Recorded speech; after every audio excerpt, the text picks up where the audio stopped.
that bring young people up to learn it. So, when you with the oldest person, all the oldest person. So, the youngest person, Kwanu. No, okay, so no. No more. In the event. Okay, Nande na Kwebu. The youngest person. Okay.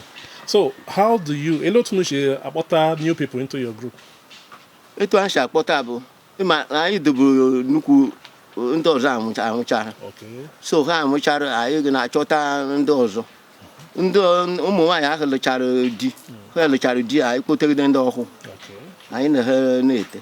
So dịka ụmụ nwoke ndị fụgharị anyị mara ndị mara eti egwu na anyị akpọbata. Okay. Anyị na ha etigide egwu ahụ. So, unu na-achọ ha achọ ka ha na-achọta unu? Herman, o nwere ndị na-achọ anyị achọ, na nwere ndị anyị na-achọ.